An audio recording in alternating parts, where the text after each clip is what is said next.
Oh, that's not in focus. That's not in focus at all.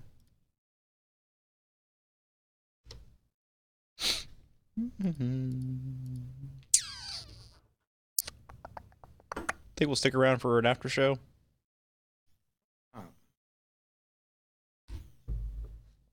Just wonder if I should set up the 4-shot or not.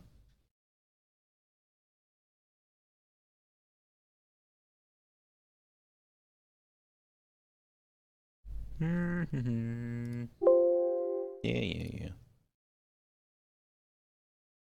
I want this to be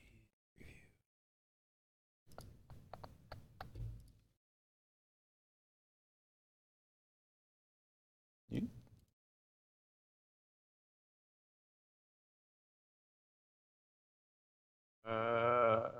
Yeah. To you too. Juice really on the ball. Who's on the ball? Juice on the ball. So I have some interesting news. This WBC root beer, Chicago style root beer, which is quite tasty. If you mix it with rum, it tastes like cough syrup. Oh, that's horrible. It is, but You're gonna have a hell of a night. I don't want to throw it out though, because I mean, you got it in the Josh Tech mug. yeah, it is. Oh shit! I stole Ken's mug. I didn't mean to steal That's your mug. okay. Ken, I'm sorry. I didn't mean to steal your mug. So sorry. I'll clean it out. Won't spit on it too much. Much. I might slobber on it a bit.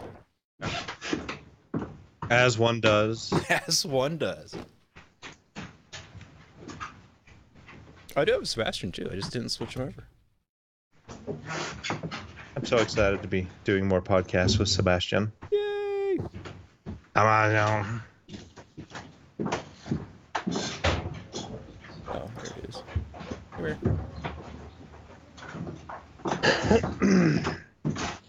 How about I turn his gate up a bit? There we Who's go. got the turds? What? We got the turds. Because they are close to us. Oh God. We like the moon, but not as much as a spoon. It's more used for eating soup. Hi. Hey. Look at your backdrop just keeps on changing. Moves I'm every in day. prison. Finally. That's some sweet cracks in your foundation wall. I know. I've been seeing more of those the more things I move away from the wall. There's a really bad That'll wall have to here. move stuff back. It's yeah. What about Like, a spackle on it? They'll be Some pretty fine. big gaps in some of these cracks.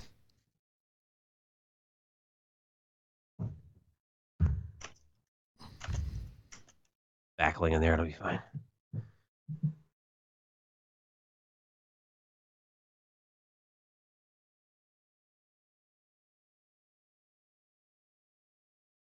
You can just stick my little bit down here.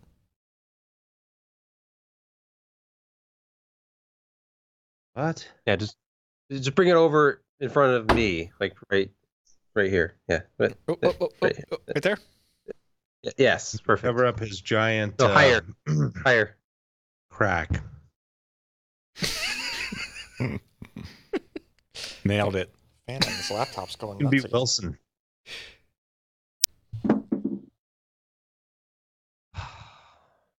I hear you, Sebastian. I'm right with you. Like, this feels way too important for me. In the middle. I think this laptop wants to go to space. Space. Where's Jim today? Jim is ill. Oh no. What was he doing? Is he Ken? like He apparently like puked on licensed his still? cat. Yeah, he threw up on his cat, that's a just change of payback. pace? as one does. As one does. So, what'd you bring to fucking deafen me this week? I started just randomly ringing yesterday on the drive home. I went, oh, Yeah, getting tinnitus from Jim's antics. I've had tinnitus. You get tinnitus, and you get tinnitus. Oh. We all get tinnitus. Oh. You know, some very influential people in history have had tinnitus. William Shatner, for example, That's very, very famous sufferer. famous case. The Gorn 1. Isn't that what he got the tinnitus from? Was it the Gorn, the big green thing? Yeah. And the his little ad hoc made rocket Cannon? mortar launcher? Yeah, it went off when it was right next to him. He had tinnitus in that ear ever since. I don't know, but I'd like to believe that's true. I'm surprised my ears weren't ringing after like how loud that thing was, even though I was across the room. Yeah, I was like, dude, you're like, it comes right next to it. Dude, it was really freaking loud. Nah. Nah. Have some glitter. Oh, it'll be around forever. And It is still around. It is all over this desk. And it will be. How did it get on my pants already? The glitter is all There's a seeing. piece hanging out in the bathroom until today when I finally threw it away. A piece of confetti. Just in the bathroom. Yeah, just one piece. Like mom's spaghetti, piece of confetti. Exactly. Ken got hot and sweaty. We're going right to left here. I All mean, you about can go the however you noodle. want, The I noodle. guess. I don't The think I noodle. have a pick of the week. You don't have a pick of the week? No pick? I mean, I might. It's probably gonna be some car shit. Car shit. It's getting too cold for car shit. Boy, Fucking can you tell that imagine to how Alan. large the shit would be if it came from a car? It's been too cold. Like too cold to install a Oh, I've windshield in seen a car. take a shit or two. Oh, I wouldn't have installed a windshield today. As Alan's figured out, the Tesla without a windshield makes a pretty good electric heater. Yeah, it'll heat a garage. It'll heat a garage like you wouldn't believe. You crank that thing up, like 10 minutes later, your whole garage is It warm. was quite toasty in there. Wow. I mean, usually we just use a forced air kerosene heater, but I mean, I guess that works More at of a a pinch. fire. But it works best if the car is without a windshield. So then the heat just, you turn defrost on and it's just blowing the hot air right out of the car. What are you showing us here, That says Sebastian? Q. Star Trek. This is the Q action figure from Playmates. Does he The disappear? Q action figure from Playmates includes a scepter. That's good. It's a little tight there. All right, we'll set it right here. This is like late night talk show style. The scepter. Hold on, let me pull my microphone up here. Yeah, but does it come with a real gear superhero includes a license? miniature USS Enterprise, which lets Q study the Enterprise for future scheming. Oh no! I done screwed up. I see. Yep. That makes no You sense. reset all your crops. Yep. I totally just reset all my crops. It was worth it. That's totally worth it. And here I am trying to show him up. All right. Much better. Within arm's reach, too. I love it. I course. love the with at arm's reach. All right, crap. who's got bingo? Okay, hold on. Oh, shit. All right. So that's 1.2. I used to have a post-it note with this information on it. Is there not like a way to save those? Well, it is saved, but then there's this big fat reset all button, and it was too tempting to hit.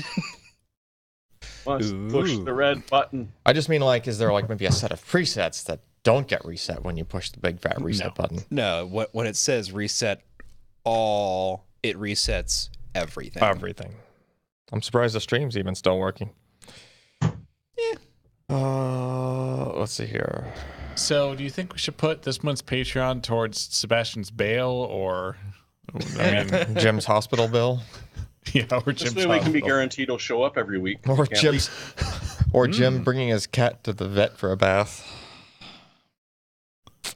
Or just some paneling to put back here. Mm-hmm. I got plenty of paneling for you right behind. Oh boy. Everything must go. Closeout sale, December 31st. I'm gonna pick that. What was that? Is that the Jim buy that book? No, that was Right? yeah, that person. That guy. I You forgot his it. You name. forgot his name already. Huh? Jeez. Who? Guy just got his Intel badge like 2 days ago. He's dead to me. It's just like gone. Damn it. Glitter. I'm not sure it's good infosec to post your employee badge on Twitter. An Just Intel employee just throwing badge. that one out. An Intel employee badge is the picture of it is like nothing because they're all RFID. And when you badge, like nobody just looks at your badge and lets you in a building. Like you have to, you know. Yeah, you just have to go to the hottest lunch place in Santa Clara, bump up against someone, clone the chip, and now you have a photo of what's on the front. I guess. Ooh. Come on. But on the downside, you look like Ryan. So, Yeah. good God, Sebastian made a break for it.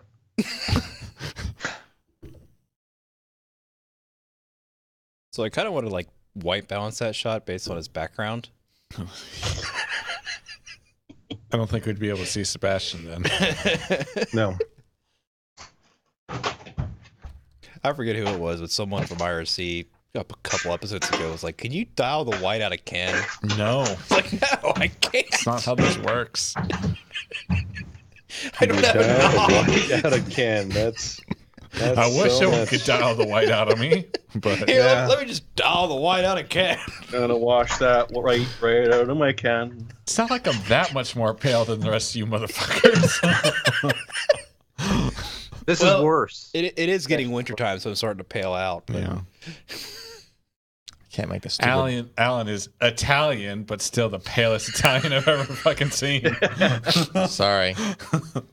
I mean, Italians aren't necessarily like dark skin. Yeah. They tan well. Do you actually tan? I tan. I have to be outside to do that though. Wrong link on the live page. And I don't usually- know with that. I don't usually do the outside thing very much. How's it last week's in bed still? Also, Thought it's they been fixed that. it's been cold. Have we had that problem last time? Like it didn't update or something? Not last week. I didn't have that problem, but you're gonna have to change that embed code again. Okay. Boy. How I mean, the hell do did you guys flip the site live, or is I that? flipped it live. Oh, How do I add the but- stupid? I thought the embed code thing was fixed. thought it was too. I gotta add the stupid. Yeah. Change your passwords, or does somebody maybe have access and screw around with your head? Why don't we have that plugin on this laptop? Because it's got nothing on it. It does one thing in life. You have one We have job. to log into Chrome to get that on add-on, I think. Chrome is logged in. Don't think no, because it would be up there if Chrome was logged in. I think. Am I signed in as Ryan? Signed into Google Docs as Ryan. Oh.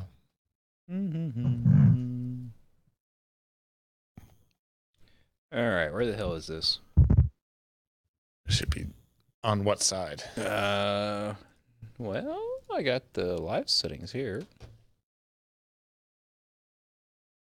No, go back Nope, to nope, the nope. page you're normally Wait, what? Oh, fucking. Rrr? Feel the wrath. Where the hell is it? hatred. YouTube. Let's just keep moving things around on us. If I hadn't done this recently, I wouldn't know where it was at. Yeah, it used to be under like live video manager. That's the one I'm looking for. Why did it move over there? YouTube. So, I'm pretty sure it was just that. Hmm.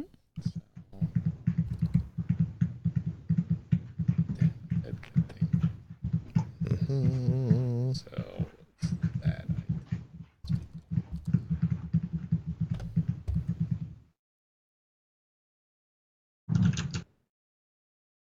Just edit from.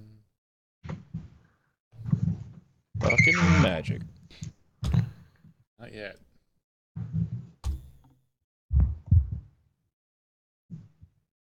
It's so weird. Why did It that? doesn't look like a valid. Well, there it was.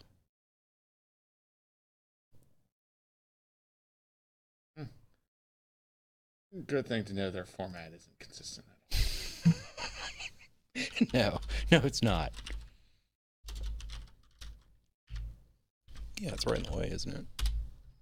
all. I've dealt with worse. Oh, nope, that's bad an error. Server names. You made it worse, Ken. Can you make it show next week's? Well, In that YouTube URL. yeah. That's fine.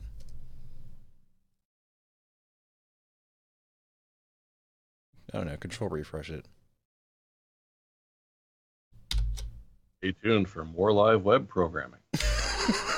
Yes, this is what web programming boils down to. Why is this not working? Did you refresh it harder? Clear the cache. How many times did you reboot it? Rebuild the assets. You gotta reboot it. Reunify the JS. Gotta reboot it 3 times. Redeploy to production. Using a supported browser. This website is best viewed by Mozilla 4.02.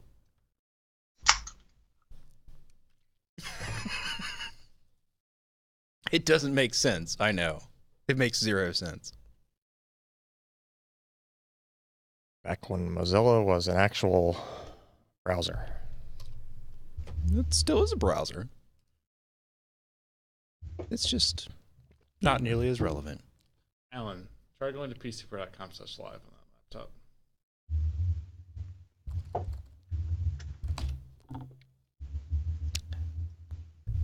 What just happened? Unknown stream enabled. Yeah, it popped that up, Don't and know then how that possibly. it disappeared, like right away.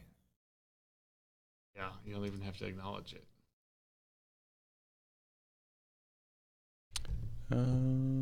Did you break the JavaScript? I didn't change the JavaScript. That's how you break the JavaScript. Did you update the JavaScript? Well, we changed some of it, but No, I Oh, changed that's why. HTML. The JavaScript likes to be yeah, that caressed wouldn't- weekly. That wouldn't cause that. Yeah. If you don't caress it weekly,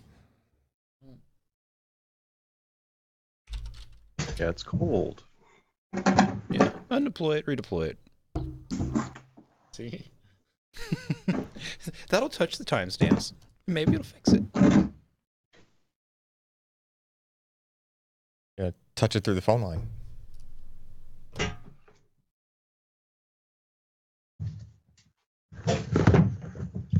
Maybe that's. Hmm. Sorry. I just. Yeah, it's right there. You got too much Linux in it.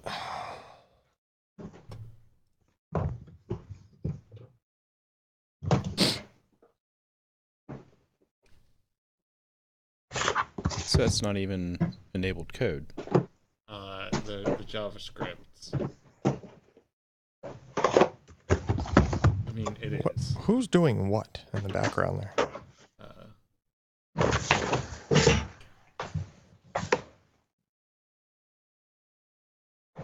But it is. I know it is.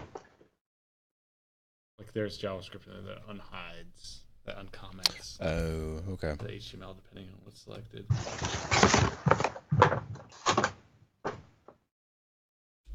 Ah, it's a stream. Hmm. What? It's working now? Not anymore. Is it working now? Jerby was talking about it working. It is working. So it is working? Yeah, it's there. Is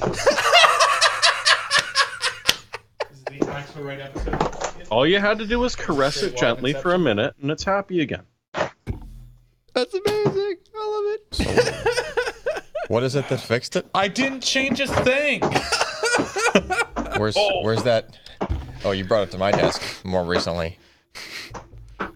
My code, works. I have no idea why. No idea why. My code doesn't work. I have no idea why. What's great is when it doesn't work and there's no error message or warnings about anything. Yes, I'm talking about you, Safari. Please go die on a fire. Or Adobe. No, I can't badmouth Adobe anymore. Oh, a new version of Resolve came out. I saw Alex. We did? Ooh, Seemed to have some nice features. nice. Is that Some bug fixes. Is that 16 or is it still on 15? It's like 15 point something. Nice. Well, good thing I wanted to start this podcast on time. These things happen. Yeah. Every week. Well, when you put it that way, Jeremy.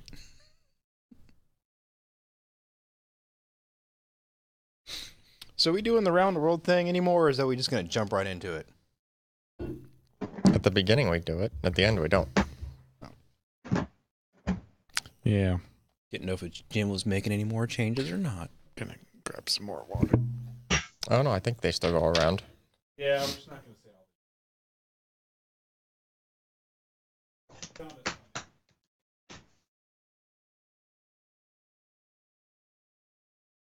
all. Yeah. They're still at the end. Oh, we gotta fix that. The hell's that still doing there? Twitter.com/Ryan Shrout. Delete. Yeah, we'll just make that strike through.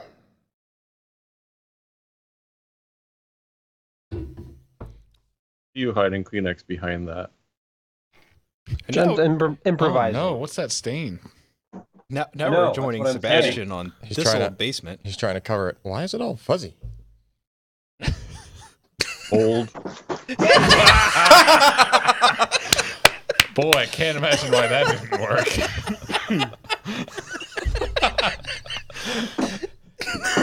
Oh, it just turns the thing sideways. The stain is gone. Hey, look, that There's tabletop no looks. stain. That tabletop looks like it's from IKEA. It is. I'm shocked It's to birch learn. effect. I'm shocked to learn that there's a IKEA things.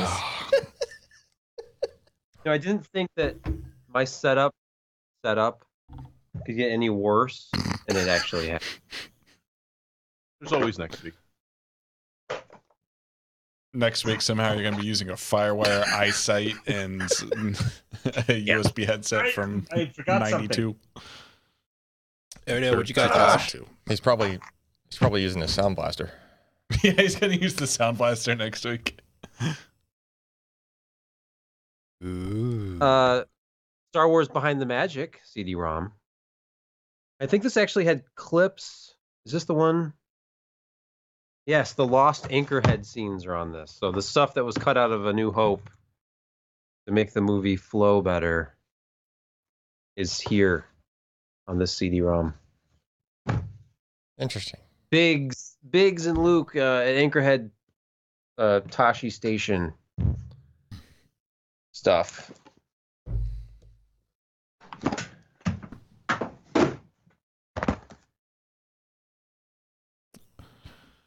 EA apparently announced a Command and Conquer Remastered collection. Supposedly. Sure, they won't fuck that up. Really? Is it remastered or just a remake? It's a It's a remaster. remaster. It's an upres. Command and 'Cause that'll Conquer totally and make the Command and game look Conquer fun. Red Alert. Yeah, we need Red Alert in 4K. Yeah. Hell yeah. Imagine like how you have the entire map on your monitor at once.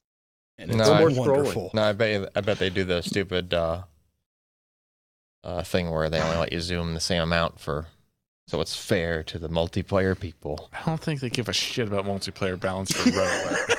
This Each isn't unit is 3 StarCraft. square inches.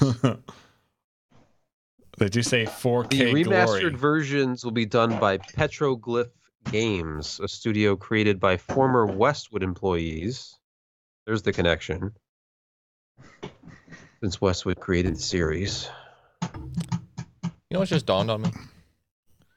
No. Oh, they're gonna have a new composer and audio director, which is apparently the same one. Frank Lapaki will be reprising that role, but it looks like they're actually remaking it, not just remastering it. That's like an annoying industry buzz term right now. Remaster for total ground up remake. That's not All a new code. remaster. That's No. That's a remake. Like the Final Fantasy VII game that's, well, I don't know if they're even trying to call that a remaster. Oh, I mean all 3 parts of it? Or whatever Yeah. the fuck? What? Well, yeah, You that's know, I that imagine remake that'll into, be like, just about as successful as the Hobbit trilogy Yeah. was. Don't worry, it's not like they're changing the gameplay systems at all. Oh wait, If they're only- changing everything about the game. If only Alex had a black hoodie, it'd be Mr. Robot up in there. Yeah, I like the gray hoodies. It was cheap in Walmart. I was stuck at a quarry. It was like 40 degrees out. I need something to wear. Okay. The only time we set foot in Walmart. Uh-huh. I'm hearing a lot of excuses, Alex. I have lots and lots of excuses.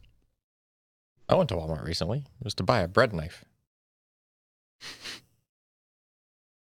Guess if you need a bread knife now. Works really well to cut windshield adhesive.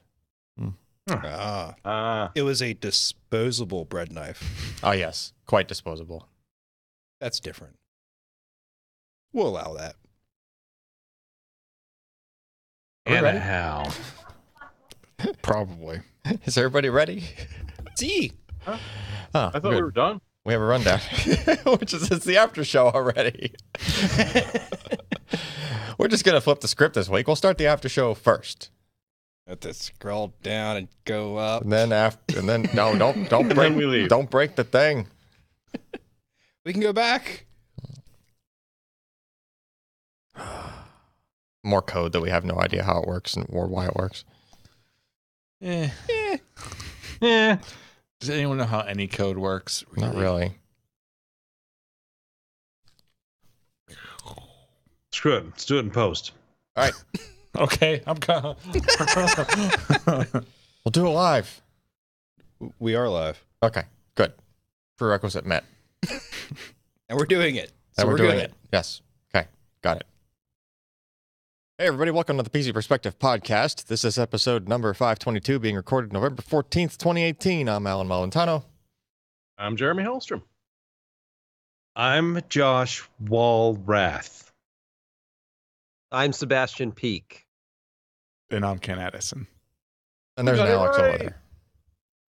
We made it. with his hood up. It's Yeah, he's- cold in so here. pretty. All righty. So, podcast time. Is that time of the week? Hump day. We close out hump day with podcast. Sure. I don't know. Burger Sure. Day. It's Josh's burger day. Josh, how was your burger today? My burger was good. It was the All-American. I didn't take a picture for a change. Oh, well then, you can't officially have called it Burger Day then because you Yeah, didn't but my post a picture. kid, he was went to work today, and he had the Chicago dog, and it looked pretty fantastic. I probably should have taken a picture of that. Yeah. Fair. Josh, does your flip phone not have a camera on it? That's correct. I have one I could send you if you wanted to upgrade. A flip phone with a camera? Yeah. No, mine's still just Color the camera. StarTech with no screen on there. Why would you need a screen? Yeah. But it still does flip open, of course, because that's It just does. cool. How else would you angrily hang up on somebody if you couldn't flip the phone down? I said good day. That's true. Like angrily find the end call button. No, that's why those Motorola phones sucked. Yeah. There's no They never drama to caught that on. experience. I had one. Sadly. Anyway, subscribe to our mailing list. PCPro.com/subscribe. If you want to know when we're about to stream a show or stream an event where we have someone over here in studio to talk about stuff or things like that. Give us your name, your email, and that's all we do is send emails related to the streaming of things. So, Or forget to sometimes. or But we forget did this to. week. Yeah, I mean, So, it's like you the know. opposite of we're going to spam you. We might not even We email might you. forget to spam you. Yeah, we might not even email you even when we wanted to email you anyway. Yeah. So sorry about that, but did we send the email? Yeah, this we week? made it this week. Oh, sweet. We've Okay. had a pretty good track record ever Okay. since that Ryan guy left. Oh, a well, dead we weight. got him out of here. Yeah. It's just like, okay, now things are getting back on track. Yeah. Sweet. Patreon.com. Speaking of that Ryan guy leaving, Yeah. Oh, yeah. We updated patreon.com/PCPer. I guess we're just waiting for Avengers 4 to roll around there. So, And then there's that Yeah, Jim. I like Jim peeking up in the then background. there's that Jim That's guy. the best. I could have swore he wasn't even at that CES, but that's what you think. Apparently was. I guess He I think he behind the slept curtain. in the bathtub. I know the curtains kept getting swished around there. I thought it was just the wind. Turns out It was Jim It the was- entire time. it was Jim the entire He's time. been stalking us. He survived on leftover power bars and Diet Cokes. And animal crackers. You No, know, that's QuakeCon. There would have been plenty of scraps. All right, mailbag. We recorded mailbag number 60. amazing, isn't it? Jesus. So I get to do 69, right? We have to Nice. save it for you, which is a good Yes. follow-up to mine, which was Nice. titled by Jim, "You Touched My Silicone-Sensitive Areas." What? Yeah, I know. It's Jim. It's Jim humor. Why is there an SSD in the sink? Yeah. Hey, at least he cleaned it off afterwards. You know, as long as you let it dry thoroughly. Yeah. So the question related to the silicone thing was that there was apparently one of the Thermal Grizzly variants, the thermal compound variants, Yeah. is silicone free, so that you can use it on silicone sensitive areas. I mean, I guess. And like, I don't know. I was even asking like Huh. Steve, like from Gamers Nexus, because maybe he would know. Yeah, What, is is it your about implant? silicon sensitive areas? No, well, just like he does a bunch of thermal compounds that, like, whatever, Yeah. you know, like we had no idea. Like, That's weird. He didn't know. Yeah.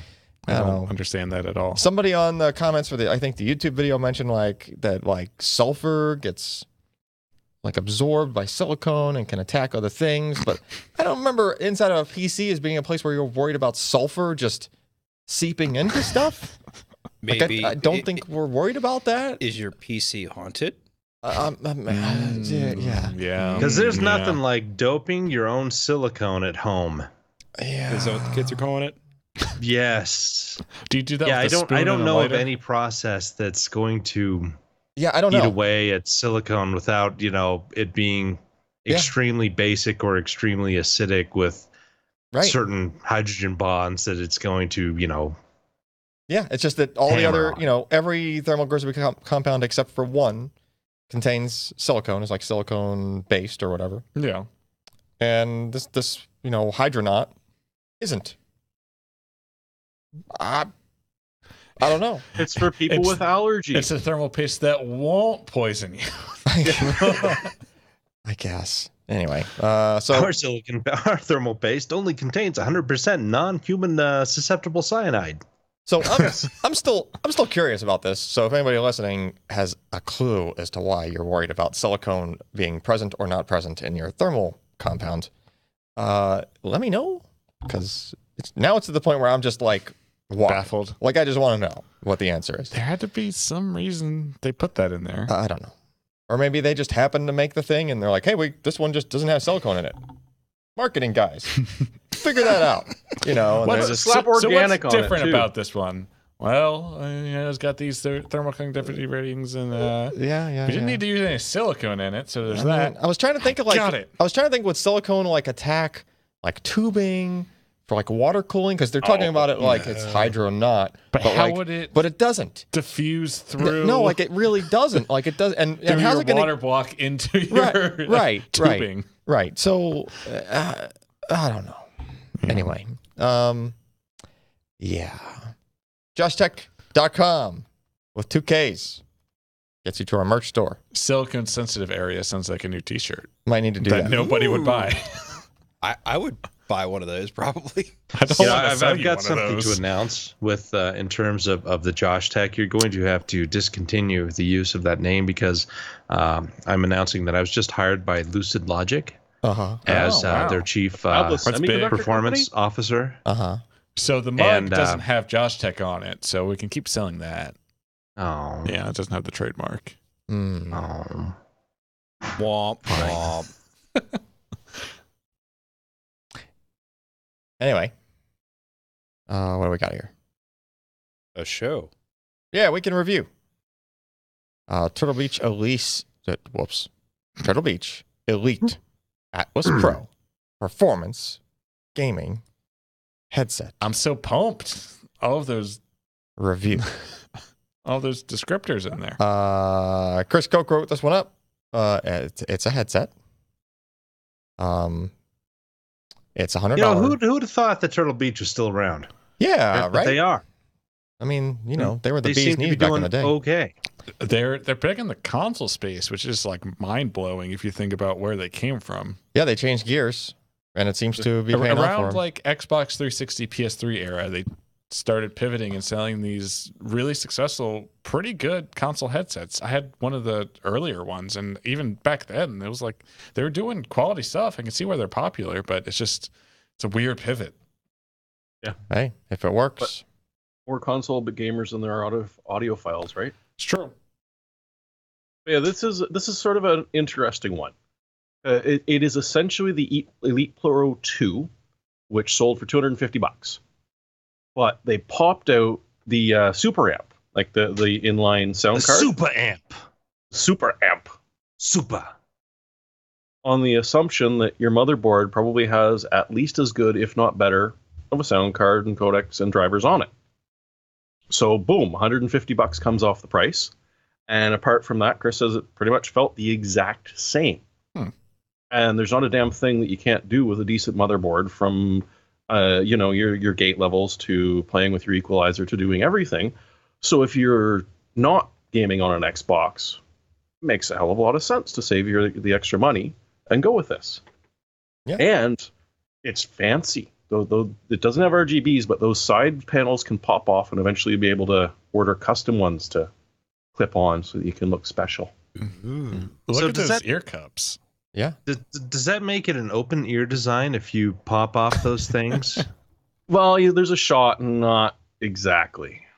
I mean, it is kind of vented looking. Yeah. Without You the go up a little bit that further. one, but up above. I think that they've got a different. One more. Almost there. Keep going. Almost Oh, gonna God. keep Oh, going. yeah, There you there go. it is. See, look, vented. It's all vented. It's vented, but there's a cover. Well, if Yeah, you don't exactly. Put the cover So on, it's is what he's saying. you can Yeah. make either your. I wonder what that would do with sound, Sebastian. Key in, if you could, because you've had like Grado headphones and you've put your hands over the vented areas to see what it sounds like, right? Isn't it amazing how you lose all bass response when you do that? Exactly. Yeah. There might be, so it looks like it's not a flush fit there. So there might be enough of a cavity in there where, It can move the air. You know what I'm saying? yeah, it's probably just Yeah. going to leak around that. I don't think it's meant to be like, airtight. So near the end here, it mentions, so this doesn't have the super amp, but it's Dolby Atmos compatible? If it's just an analog, like, Well, I've actually done a little bit of research about this as I continue to prepare what will undoubtedly be an extensive review of my $2, including shipping, USB sound device that I recently purchased from China via eBay. Windows 10 includes virtual headphone surround support. Okay. So I was kind of poking around with that, and you can just plug anything into your computer after a certain build number and enable, I cannot remember what it's called right now, Windows some sort of Windows something, Sonic some sort of or something, spatial isn't it? surround, whatever Sonic thing. Space or something. But Dolby Atmos is one of the options, and when you click on it, it automatically opens up the Windows App Store, and you have to download this free app. But it lets you choose between like the Windows default 7.1 channel simulator and Dolby Atmos simulator, Spatial which I think you have to sound. buy after a trial period. But I think Oh, that's yeah. what they're kind of banking on with this is, hey, the API is right there inside of Windows 10 now. So if you're using this on a PC, you can get virtual surround sound, including Dolby Atmos, by just You can use Dolby Atmos or you can use Windows Sonic for headphones. I don't know. Did we lose Sebastian? Ooh, we I did think, lose we might Sebastian. have, I think yeah. we might have lost him. We lost you, Sebastian. Have you heard anything that I've said at all? Yeah. Yes. Yeah, we did. Just the last 10 Oh, seconds. what Do you have a cold, You did. Sebastian? I do. But Oh. unlike some people, I'm actually here right now. Yeah. He shows up. Yeah, well, I think it's you need to. That's not that stain behind you is actually mold, and that's what's Yeah. causing you to be sick. I see. I knew it. Don't worry, because there's going to be some, I don't know what, I guess Kills primer. What do you use on a basement wall? Leech. Kills. Is it already painted? Yeah, but I don't know, like 15 years ago with some dreadful yellow paint that you can see. I can see. We were You should we just paint it green so you can use it as a green screen. were considering white balancing while you were away off of that wall, Off of his yellow wall. just to see what But I think happens when he you'd comes come back. across as blue Yeah. after we did that. Anyway, going back with the Sonic headphones, Turtle Beach, and beer. Ooh, and beer. And beer. Okay. How much do these cost? $100. $100. Really? That ain't bad. That sounds bad. pretty Yeah. damn good. So the amp is like 250 or 150, I guess, out of that. Yeah. They should just make a super amp add-on that you can magnetically attach to the back of it, like the Essential phone. That seems to be doing really well for them. Yeah. You know what?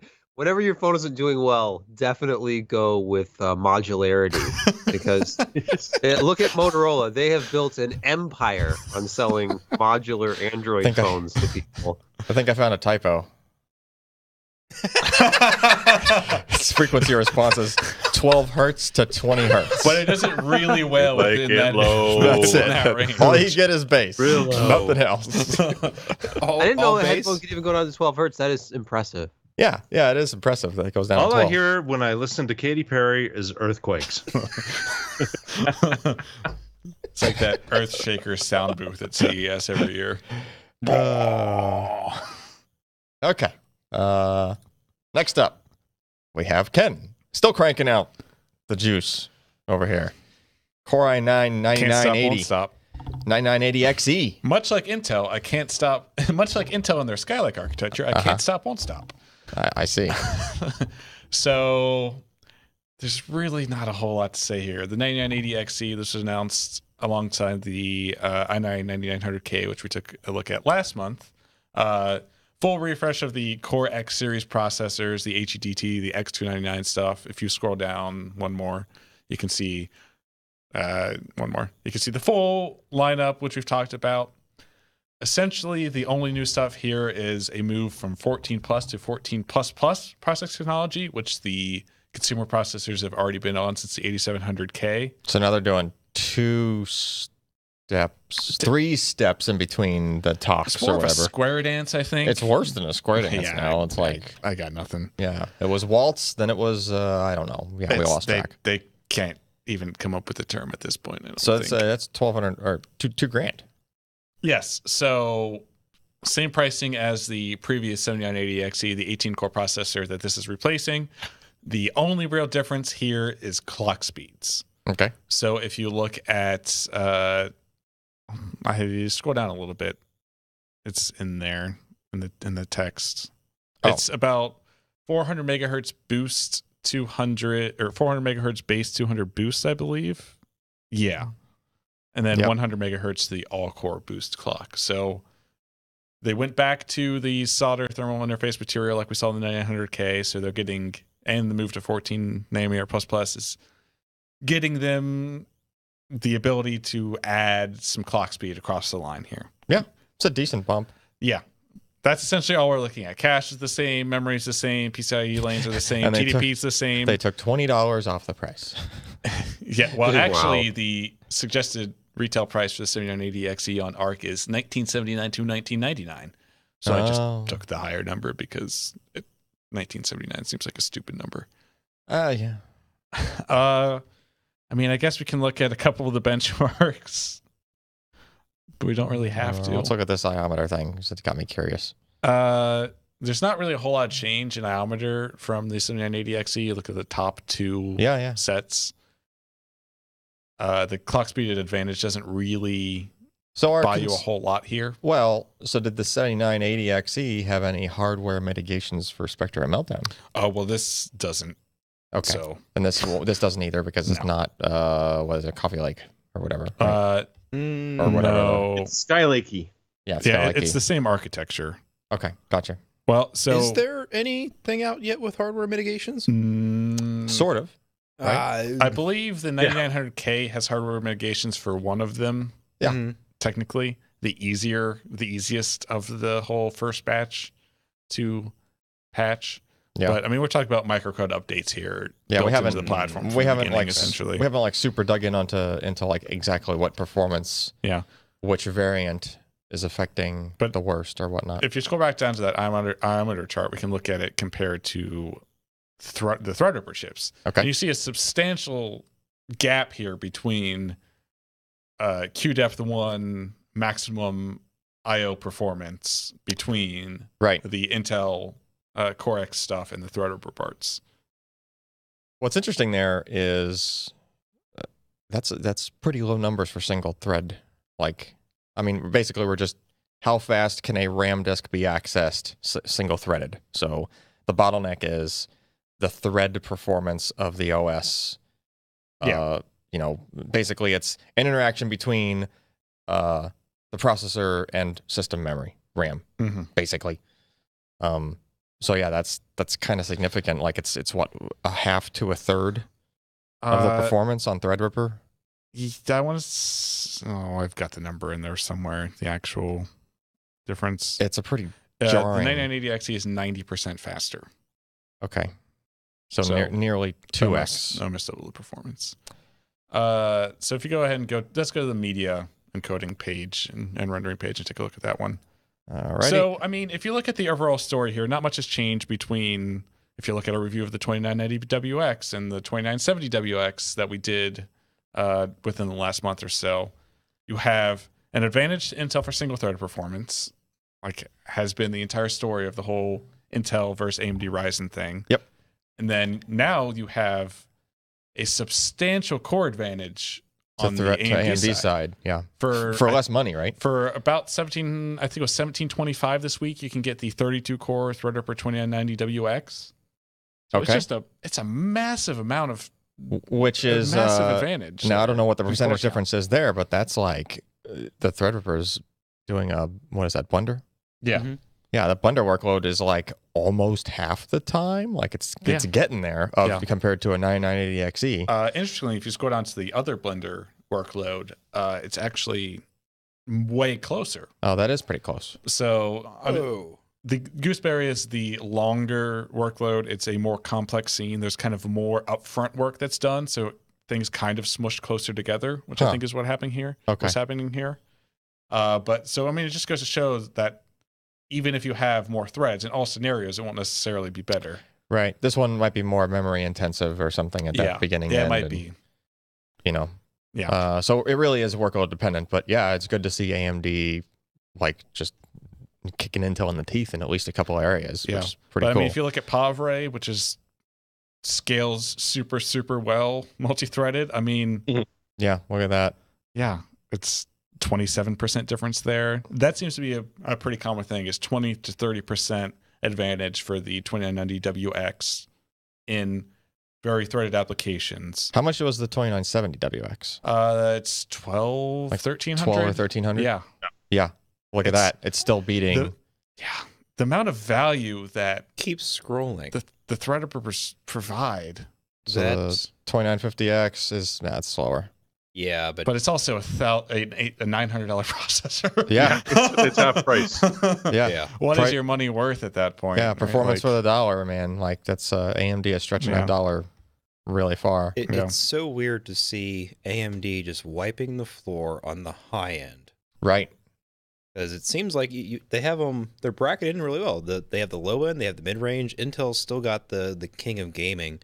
But then when you get into these heavier workloads, it's just stomping it. And it's doing it at such a great price point. Yeah. Here's an interesting one, actually. Handbrake in both H.264 and H.265 encoding the 9980XE wins.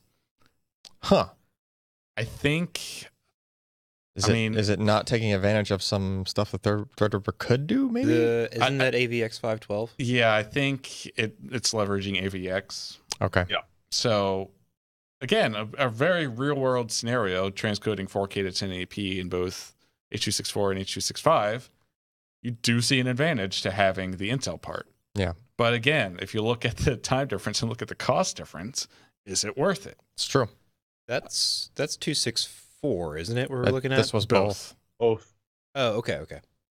The margin's much smaller in H.265, I believe, or the other way around. Yeah. Yeah, 264 was Yeah, a smaller margin. 264 The 265 has a way bigger margin. Yeah, because I think 265 doesn't leverage AVX nearly as much. Here's a 264 benchmark. Yes, that's pass 1 and pass 2 on the X264 encoder. I mean, pass 2 is generally the more multi-threaded workload, so you can kind of see they trade off there. Mhm.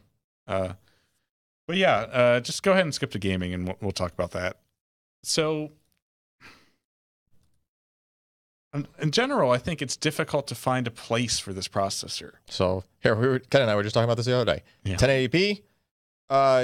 Yeah, it's like It's mostly a draw between a lot of the stuff. That's pretty compressed. Yeah. Yeah, and Everything's getting pretty compressed these days. Shadow And Tomb Raider. I mean, okay, there are differences there. You might have 10 to 15% if you're lucky in places, but Shadow Tomb Raider is sensitive to the whole like memory is not connected to the right core stuff, right? Like yeah, and they actually did a Ryzen patch for Rise of the Tomb Raider, the last game. So they've definitely optimized this title a lot. The Tomb Raider titles used to show a lot bigger difference.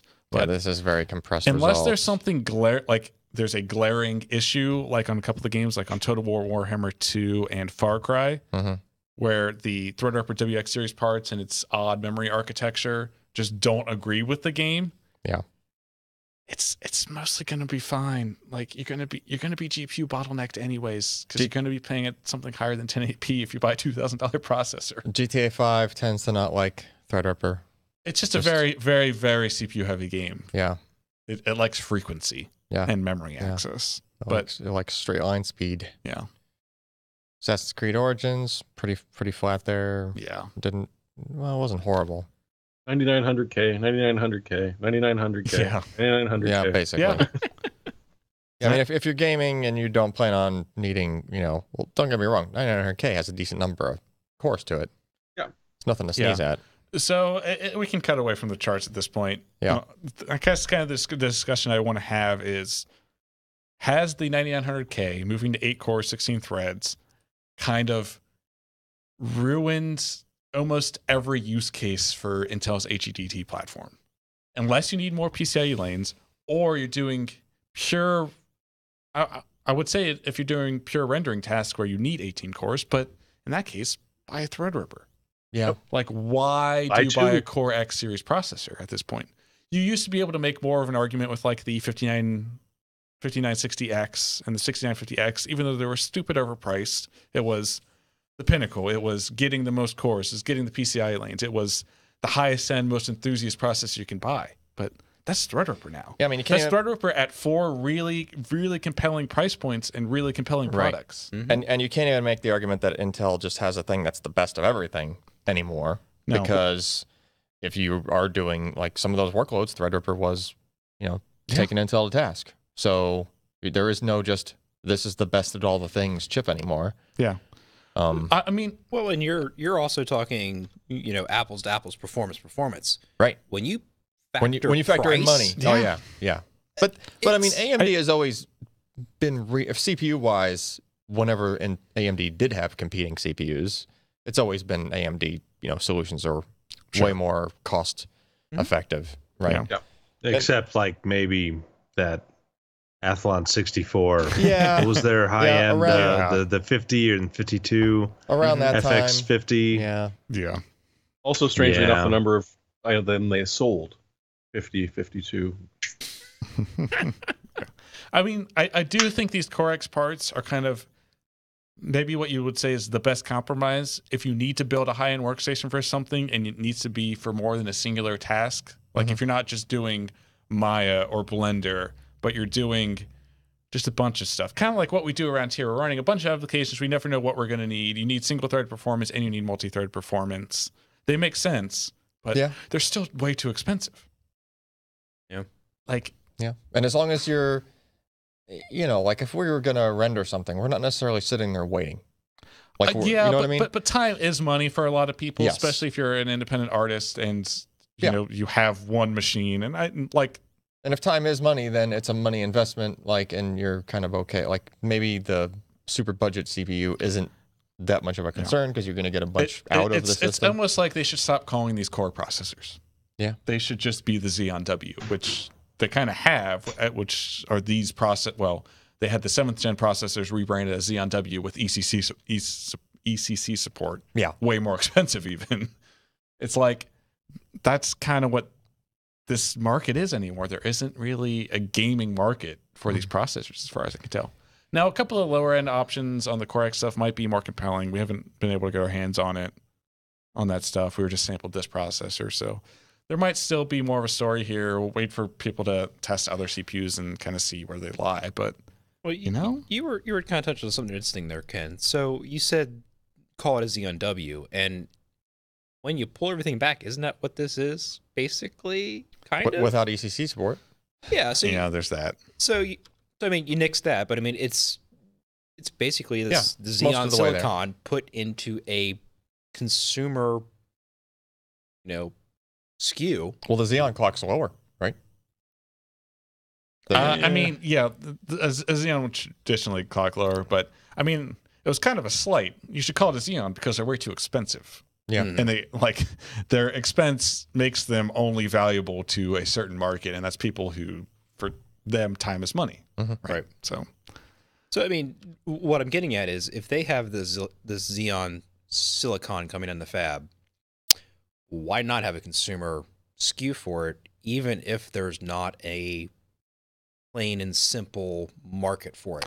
yeah, It's here, we Yeah. have this, you can have this, it'll cost you, but look, we have a competitor.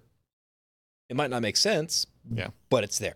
and listen, I don't think like having the Core X series, having the HEDT lineup is going to kill Intel. Like it's still an aspirational product for them to push. An 18-core processor running at these clock speeds it's a cool thing. You can point at the enthusiasts. You can show off X299 boards with all these PCIe lanes. You can shove stuff in it, and like it's a really cool showpiece for them. It's just not recommendable at the moment, at least.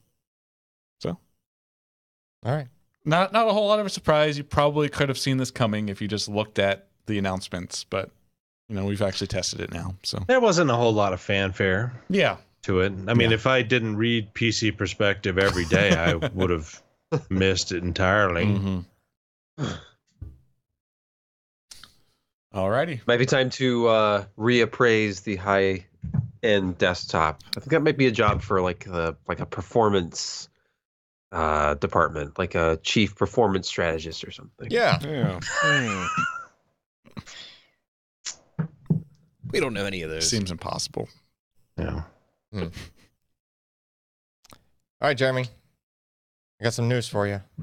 Or correction. From him. You've got some news for me. Oh, no, deactivate.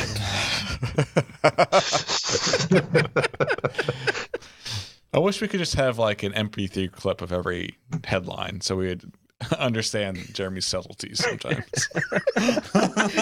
So when you mouse over it, get the designers on that. When you mouse over Yeah. it, it has. All right. It always means something, but it is sometimes lost on me, I admit. Yeah. No, I got this one. The fun about being obscure. Yeah. Although for anyone who checked their it's not licensing obscure. knew exactly what it was. Yeah, so like Windows 10 just randomly killing licenses on systems, I guess. And honestly, the best part about it was the thread on Microsoft Answers about it, because someone was screaming that, well, it's now got a little pop-up on the lower right-hand corner of my screen which says that it needs to be activated, and I don't want it to burn into my screen. Because that's still a thing. Actually, screen burn is still a thing. Well, It is if you have OLED, especially. I mean, not that you're using an OLED display for your computer monitor, which is basically monitor suicide. I wish we were using an OLED as a computer monitor. You should be. I've got a laptop with an OLED screen. I don't know. It hasn't burned in yet. but it took a I've got little a while cell to phone fix it. that's got a OLED. It's the only thing I've got. It's as big as it gets. All right, You know what so I'm saying? is there a fix for this thing or no? Yeah, it took him about 2 days because this did not just affect people at home. This affected businesses as well. Oh, lovely. And yes, so it was Makes your- only a little thing. They've never really said what went horribly wrong, apart from they screwed something up on their validation servers. Makes your And company so as long as you didn't touch it, you were safe. makes your company look great when every desktop says Windows needs to be activated. I've heard there's radio ads from the BSA. You should report your company if they're using pirated Right. software. There I are know, rewards right? to be had. Yeah. Yeah. Well, and it's also that Microsoft has realized that there is an awesome revenue stream in auditing companies. oh yeah. Yeah. And so all of it, they'll plant something on the network to monitor what licensing you've got, or they get access to yours. And so, yeah, literally all of a sudden they're getting like 10,000 flags of illegal operating systems pop up and making a phone call only to realize, oh, shit, that was us, wasn't it? On second thought, you're cool. Yeah. Our bad. I actually had a friend run into this with his laptop, and he sent me a screenshot like, this is weird. And I actually hadn't heard of it. And then like a couple minutes later, I was on PCPro.com, my homepage, the internet. And I saw your news post, and I said to him, like, well, if you just read PC Pro, you would have known about this already. Mhm. Jeremy's on top of it. Was this related to the same October update that was pulled and recently reissued, or is this a separate know. issue? No, Separate. this was a new, unique issue that they have given us Oh. to. Oh. Brilliant. It just keeps giving. All right, so You know, if they just validated stuff and then only pushed it out, well, you know, whatever. It's They've Windows talked as a about service, implementing we this just need new to do- project where they're going to do internal validation before releasing things to the public. Oh, like an internal insiders program? Wow. Yeah.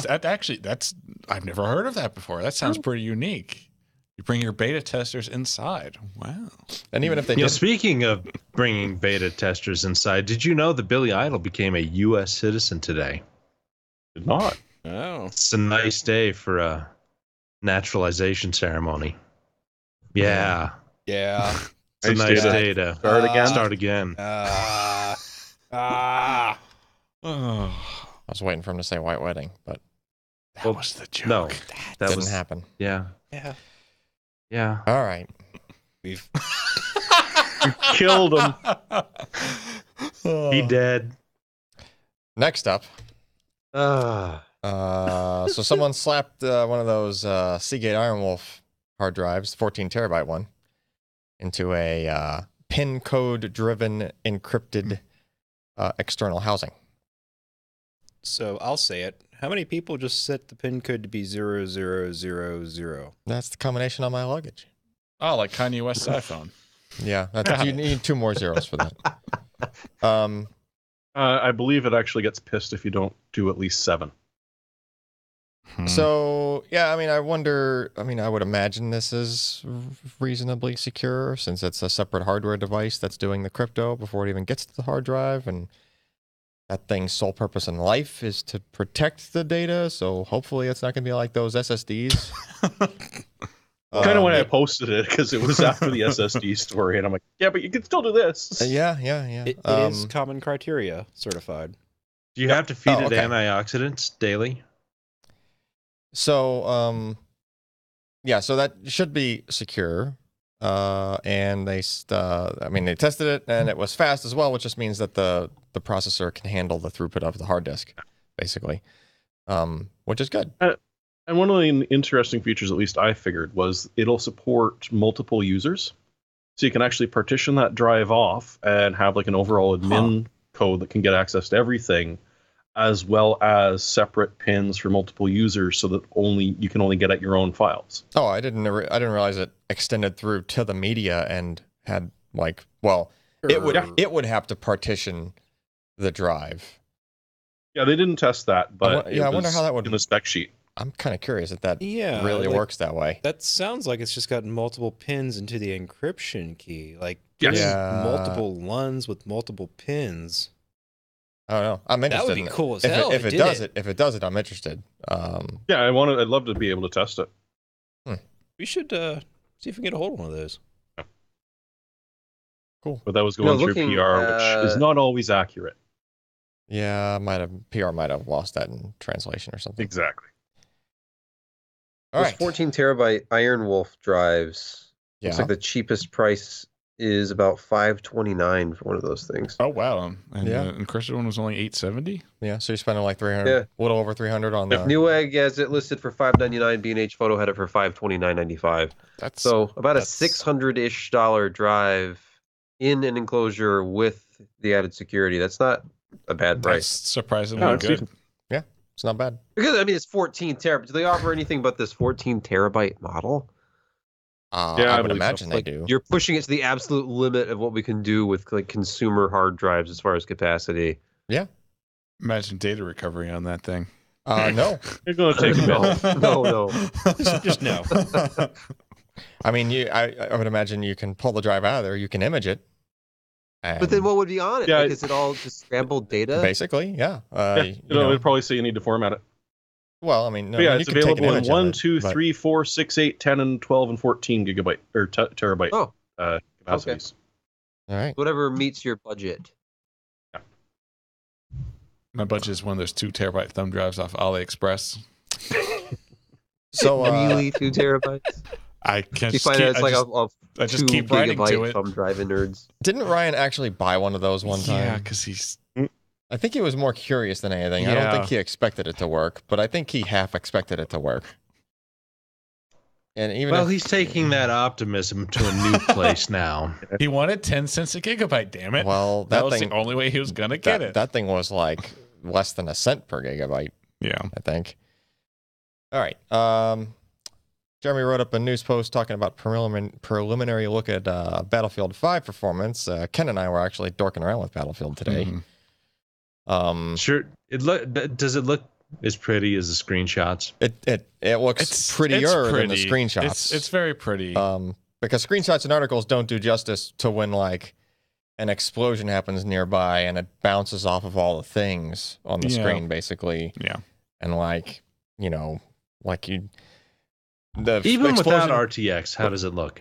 It looks amazing. It and looks if you have good, the yeah. opportunity to play it in HDR on a PC somehow, if you hook it up to a TV or buy a $2,000 monitor, that looks stunning as well. Yeah. I was playing some of the open beta with that G-Sync HDR monitor when we still had it, and it's a very, very, very good looking game. Yeah, we were dorking around with it a little bit. I mean, the RTX stuff is useful. Some of it seemed a Well, I little would buggy. say it's useful. Well, I mean, I would say it's nice looking. It's nice. Well, I mean, yeah. I don't know. The tricky thing is that when it's on, it's just like it makes things more realistic, and it's almost to the point where it's like you kind of are just not picturing it as a game with game graphics, at least in my mind anymore. Yeah. Right? It's like one of those last few hurdles to get it kind of over that, not uncanny valley, but like Sure. sort of like, wow, this Yeah. looks just realistic sort of thing, right? And it's easy to get lost in that. And then we were even trying to mess around with settings, trying to figure out, okay, well, there's a slider for how much RTX detail or whatever you want. Yeah. And we were trying to figure out, okay, which things make the effect look better or worse. And like, it was just like, oh, they all look good. What the heck? And then it took a while for us to actually lock onto, oh, wait, if you move the slider this way, like there's extra effects. Yeah, Like extra RTX effects So that there's low, medium, high, and ultra, or just low, medium, ultra. No, low, medium, high, ultra. And it seemed that on low you would get the reflections and surfaces like you would expect, like in puddles and glass and shiny cars and stuff like that. Yes. But once you hit a certain threshold of like medium or high, Mhm. you would start to essentially get global illumination. Yeah. So that you would get the bounce off the reflective surfaces would illuminate the rest of an interior room. Yep. That's So it's zoom and enhance. It's Basically. a very difficult thing to find and quantify in a multiplayer only game. Yeah. There are some single player scenarios, but they don't really have scenes that show it off that well. We're trying to stand still in an area and I'm like, stop shooting me. I'm Yeah. trying to look at this puddle in this wall over here. Yeah, so we're desperately trying to find ways to kind of show what it looks like, Without Cool. getting shot. quantify the performance. So we're working on that. I will say we were playing today with a 2080 Ti at 4K, all the settings on Ultra except RTX, which we mostly had on low. Mhm. And we are getting right about 60 frames a second. Yeah, it was like 50, That's not 60, bad. something like that. So I've seen the stories about how it halves your frame rates, and yes, that could be the case, but I don't think you should put RTX on Ultra. I don't think there's a big enough benefit. There's probably a sweet spot Yeah. somewhere in the middle. What we were noticing is, now I don't know if this is their current implementation, but as soon as we flipped past that notch that would turn on the lighting Yeah. effects, our frame rate in a given scene, we went from like 57 frames per second to like 47 frames per second. Just when we flipped past that notch. Now, Yeah. granted, all those different parts of the scene looked better, but it was only when you saw them. We had to, like, as far as the maps were going, we had to be in the right place to even see that thing flip on and off, because in some places it's very subtle. Yeah. In plenty of places on the map, there might not be a single thing on the screen that takes advantage of that. Yeah. But at the same time, the frame rate still drops, is what I noticed. Yeah. Even if you couldn't even tell A versus B, like nothing on the scene looks like this effect is happening. Obviously, the engine had to be doing some work to do that. But if it was like bright outside and everything was lit anyway, Yeah. it's like kind of lost on it. Yeah, and then when you you know, do look directly into a reflective surface, like if you make your entire view like into a reflective surface, you get a bit, it dumps a bit lower as it's actually doing sort of the RTX, the DXR work. Now, like some people in the chat are talking about having a gimped frame rate on competitive FPS. Now, I would take a gander that most people tune their settings to get about 60 on their GPU. Probably. Where you could run lower settings and get 120 frames per second with VSync off and still technically have a bit of an advantage. But I think most of the people you're playing against are still going to be kind of aiming for 60 or on lower end hardware. So I don't think it's as much as a competitive disadvantage. Sure, if you were like a super competitive player, you probably wouldn't enable this. But I mean, you also do get like, you could see somebody through a reflection that you wouldn't be able to see with RTX on. And I don't think it would be hard if you were 1440p. I think that card would probably hit 60 even with everything at Ultra. That being said, that is a $1,200 video card. Yes. So I don't think the 2070 is going to fare very well. The 2080 might be all right at higher resolutions and frame rates, but we're looking into it.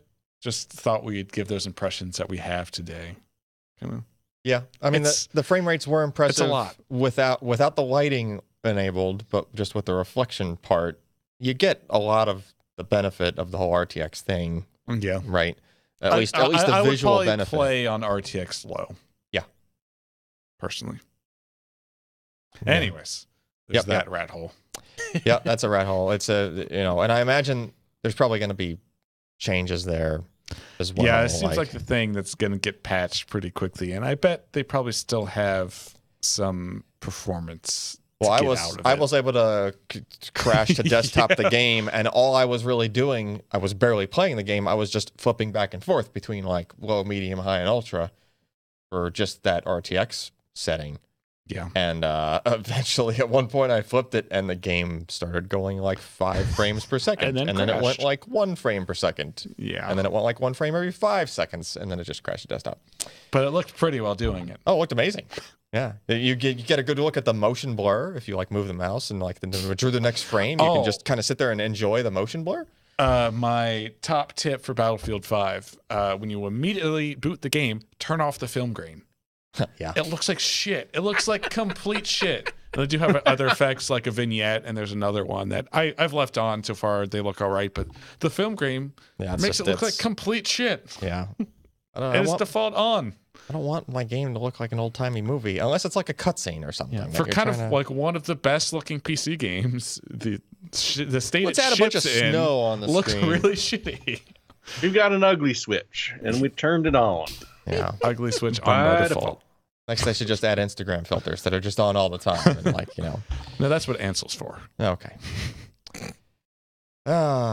Jeremy, what's this chromium plated web thing? I don't friggin' know. I don't know that much about networks. Zero. Alex.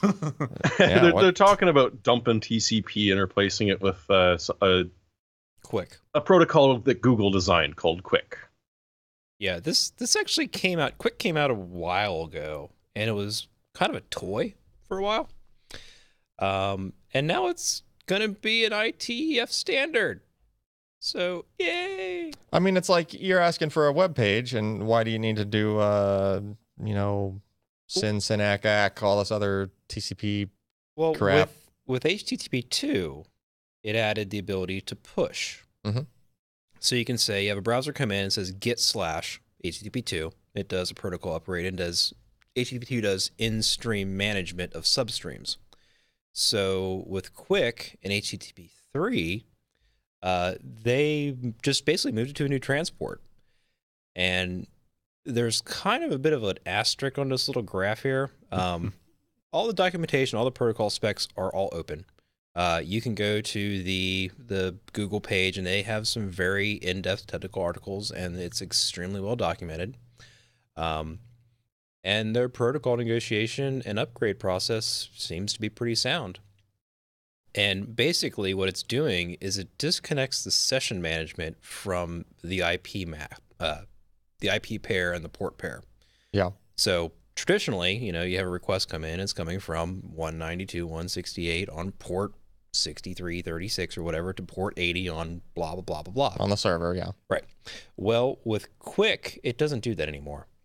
It actually has, as part of the protocol negotiation and handshake, it sets up a session ID.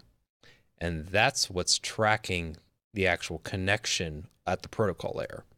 So now with Quick or HTTP 3, previously, if your laptop, say, went from a cell connection to a Wi-Fi connection, obviously things would break. You'd break the link, yeah. Yep. It doesn't do that anymore because the handshake and the challenge is authenticated. It just carries over. It's actually really cool. Yeah. The downside is everything's encrypted, and it's going to make a real big pain in the ass for anyone who needs to do protocol dumps. What kind of needs to be encrypted for you to be able to do that kind of a handoff? Yep. Otherwise, you can just man in the middle the heck out of that thing. Yep. There's a couple cases they talk about in the not the cipher page, but the encryption page, talking about replay attacks and echo DDoSing. And they have some very interesting ways about how to mitigate that because you can't fix them both at the same time. Yeah. So this is cool. I'm kind of like, this was really interesting when it first came out, and I'm kind of looking forward to seeing it come out and more widespread. Cool. But yeah, you're right. Nightmare for anybody trying to troubleshoot the network and sniff traffic. And It's just moving it up a layer, yeah, that's true. Move on up. All right. What do we got next here? NVIDIA Quadro RTX 4000. Jeremy, want to say some stuff? AMD just, put out a card, so obviously NVIDIA's got to jump on it and say, Okay. yep, yeah, but we got also a brand new RTX We can 4000. do this too. And it's a little more affordable than the other ones. This guy is selling for about $900, which, if the new Instincts, there's a good chance they're going to be sitting around a little bit higher than that, but not ridiculously more. So it keeps them in that affordable range. Mhm. It's a bump up from the previous one. We've of course moving to the Turing architecture. But it's got 2,304 CUDA cores, up a little bit from the previous one. 288 tensor cores, again, a tiny little jump from the previous model. 36 RT cores, which, of course, is the new thing for Turing. And 8 gigs of GDDR6 on board. So it's going to be interesting to see that. They're suggesting that it's going to be a 40% jump in bandwidth from the P4000, which isn't totally out of the ballpark, we wouldn't think. So, once we see it, we'll be able to say whether this is anywhere near accurate or not. And the numbers they're spitting out are pretty much bang on with what you're expecting from the lower cost Instinct, 57 teraflops of performance at Int8. It's Right. time to convince your boss to upgrade your work machines. The cool thing I've seen kind of NVIDIA and PNY pushing about this is that it's a single slot card. So it's essentially an RTX 2070 for workstations, and it's single slot, Yeah. which they've kind of done with the Quadros in the past. They had like a GTX 1070 equivalent that was single slot, and you essentially get that blower fan going pretty good, and then you can see the venting at the top. Mhm. Because they obviously don't have room for venting in the back because that's where the display connections are. So, easier to fit into workstations Interesting. or a bunch into a server, maybe. You never know. All right. Oh, look. More. Oh, wait. Is this RGB? Yeah, of course it's RGB. Of course, it's very expensive RAM. Oh, How look. could it not be? More G-Skill RGB memory. but DDR4 Yeah. DDR4 4000 Yeah. and 4266 Yeah. in case the 4000 wasn't high enough. What's interesting And is decent timings too. what's interesting is Yeah. the jump from 4000 to 4266 has no timing change. Yeah. Now, Just the granted, voltage. it's going CL19 and 4000. But which is- still, if you but look still, at higher yeah. end DDR4, CL19's not bad. yeah, Well, and you also notice that the 4266 is at 1.45 volts and only 1.35 for the 4000. Yeah. And So these- they're giving it a bit extra juice to keep that. and these were already validated on an Asus motherboard with 9920X and 9800X. Holy crap!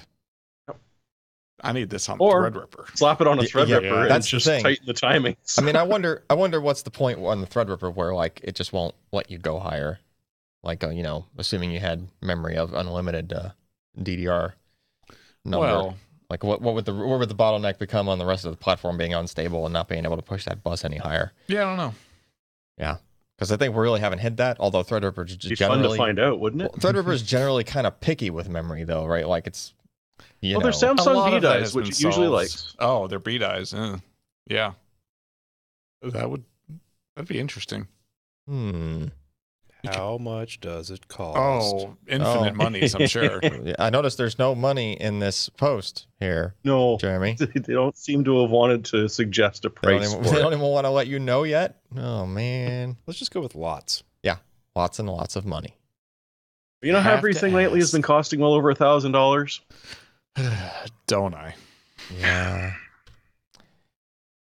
All right. So Intel launched this deep learning stick thing with a VPU on it. I guess. So it's a USB 3 port. It looks like what was the name of that little mini computer thing they used to make? The compute stick. Yeah, the compute stick. It looks like a compute stick, but now it's a neural compute stick too. Interesting, and it's $100. So what is this? Just to get skin in the game on like I want to play with neural stuff, but I need some neural hardware. You just buy this thing, Yeah. and it gets your foot in the door on how to do it. So Yep. I think one of the I think it was the first gen that I saw some application stuff where people would like plug them into Raspberry Pis Mhm. for tasks like doing inference where you don't need a lot of compute power. Like the thing you're doing with the inference results isn't very intensive. Like you're setting up a webcam and looking for when your cat goes by. Right, but the Right. inference itself is what would It is normally running on the VPU. right, and that would normally tax a CPU. Yeah, you would absolutely no way be able to do CPU inference on a low power device like a Raspberry Pi. Right, but this thing can, and I wonder how much power it draws. Probably not that bad. Probably not that bad. I mean, there's not even. Yeah. Yeah, I mean, doesn't No, even you look just like plug it there's. into your USB-C Yeah, or USB 3 or yeah, 3.1. USB 3 port. Yeah. So it's And probably, if you scroll, and apparently you can use more than one of them. Yeah, Ooh. that's cool. Yeah. So I mean, this would be good for applications that you can't fit a GPU into, but still would like some deep learning capability in. Yeah. So if you think about more embedded stuff or lower power form factors, could be interesting. And the Yes. VPU is pretty nifty. Yeah. It's the next generation from the one that's in like the FLIR Firefly and a lot of the other stuff that's out now. Mm-hmm. This is the new version of it. So, Hmm. see how it goes. all right. I guess that's it for the news. Next up, picks of the week. Ken, I need your pick of the week. I don't have one. Oh, Ken doesn't. have a pick of the week. Ken lost out. That's all right. Sebastian will bail you out. Good. Yeah, Okay. there's some crap First up, I that guess I found I'll. on eBay. Actually, I didn't find it on eBay. If you've done a lot of searching around YouTube for some reason, looking for information about running Oh. old hardware and software and making old games work, because for some reason you find DOSBox too convenient. I'm looking directly into the mirror right now, by the way. So there's a YouTube channel, and he has a companion site, Phil's Computer Lab. And one of the videos he did was about this Yamaha YMF 744 sound card. and he said, "Hey, there's a seller on eBay who has a bunch of these." He's down to apparently only 4 left, but these are like new in box A-Open Cobra sound cards from years ago, and what they are is actually a Yamaha AW744. Now, what's interesting about these is Yamaha implements a proper OPL3 in their like integrated like chip. I do believe this man So is it's not- biting the head of the snake off. I was gonna say, Well, what you is he know. doing with his mouth? It's is he playing that cobra flute thing, or is he? That's not how you eating charm a his snake. performers. Yeah. He's charming That something. took me by surprise. He's smoking a bong. That's what he's doing. He's smoking a bong while. Hallucinating snakes. Yeah. Oh, it's There's not the the, Yamaha uh, chip. It's not the DSXG. It's just the plain old XG. Paw. Tish tosh. Hey, Is, no, is listen, that listen. PCI? Or yeah, it's Yes, PCI. Wow. It's PCI. Yeah. So if you're getting this, the reason that you would even consider this is not because it's going to do like amazing, like spatial, what is it, EAX or A3D. So you can do those better on a Sound Blaster card, like a Sound Blaster Live. This is good for DOS compatibility. You don't have to have a really old board like a Socket 7 or older with an ISA sound card and spend, $70, $80, $90, $100 or more on a Sound Blaster ISA card, because those keep climbing in the used market on eBay. This thing for $25, you restart in DOS mode if you have like a Windows 98 gaming PC you've cobbled together, and it just works with a lot of games, and you get proper FM synth sound, and it doesn't have like that horrible. I have tried in the past like DOS gaming on a Windows 98 machine where I had like a budget Sound Blaster card, and it was sort of emulating FM synth. I was playing X-Wing actually, and there were a whole bunch of notes just missing. If you were playing like the old version of the game, the DOS What do floppy version of you the game. what do you choose? Like what option in the DOS game menu do you choose? Like which sound option? That's why I would encourage you to check out Phil's computer lab for all the settings. He has in the video he walks you through, because if you restart into DOS mode with this thing, it brings up a little control panel. You get to choose your basic sound card setup from there. And basically when this is configured, if you just want to use the OPL3 within the game's setup, usually like the install or sound setup or whatever the game has, you just run it, you choose ad-lib, and it does 100% accurate ad-lib sound. It does okay. It does like very acceptable Sound Blaster for the digital effects. And it'll mix them, and there is a mixer app that you can bring up, and you can adjust your levels between the ad-lib and the Sound Blaster compatible. But for $25, and actually they sell, the same seller I think has them loose for $20 without the box. It's kind of a fun thing to mess around with if you have like an old machine laying around that you can put like Windows 98 SE on, and for some reason you actually wanted to try like doing like the nuts and bolts method of old time gaming versus just putting it in DOSBox and having your computer emulate it. And DOSBox emulation for sound is actually great. Yeah, it's pretty And good. it does It's not the that, but same. Just in case you miss your It's not the autoexec.bat. There you go. Yeah, it in case is different. There are subtle differences. There are subtle differences between the Munt implementation of the Roland MT32 and the real thing, whether people accept that or not. But anyway, it's a very, very complex, and it can be very expensive to get into like MIDI modules and put together like a Roland MIDI stack, and all of that stuff is ridiculously expensive. If you want to do it with an ISA, because of the interface you have to buy, which is super rare and very overpriced. So, All right, who wants to go next? You do. I can go next. All right, so I think was it Jim? Jim bought one of these, or Ryan bought this book? Ryan. Sorry. I know he's Get easy it to correct. forget. Well, I mean, you didn't remember him either. Anyway, we're all forgetting Ryan around here. Who? Yeah. Anyway, so pretty cool book. I picked it up recently. It's called The Game Console: Photographic History from Atari to Xbox. And they kind of give you some verbiage on like, some stats and numbers on whatever the particular gaming system was, but what interested me was they have an iFixit style, like actually better than iFixit style breakdown photo of every single system, where it's just they completely disassemble it and then it just kind of like layer all the bits and pieces, so you can get to see what the inside of the thing looked like. Pretty cool book to flip through. It's actually I forget how many pages it was, but there was a lot. Like, there were a lot of game systems in there. Hadn't seen an Intellivision in years. Saw one in that book. B-17 Bomber. Mm-hmm. Did you ever play that game on the Intellivision? You had to have the optional voice edition. Oh yeah. What do you think, Kitty? So there was this chess game my uncle would constantly play on television. All I remember is the controllers were horrible. They had they had a little number pad on them that was like membrane number pad, right? And then they had this it was supposed like a wheel shaped thing, but it was actually the joystick, but it didn't stick out at all. So if you wanted to go up, you had to push this disc in like on top. It was like, yeah, it's just Didn't Valve design some of those? Yeah. It was pretty bad. Anyway. Next. Jeremy? Question mark? I don't know. Is it King me? Jeremy.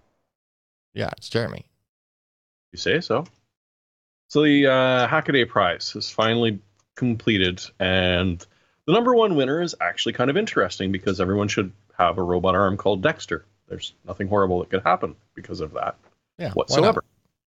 But there's the list of parts is actually quite short and not ridiculously expensive, and the software that the guys developed does everything you expect from a normal robot arm, and is able to emulate will it pet your the hand kitty? motions.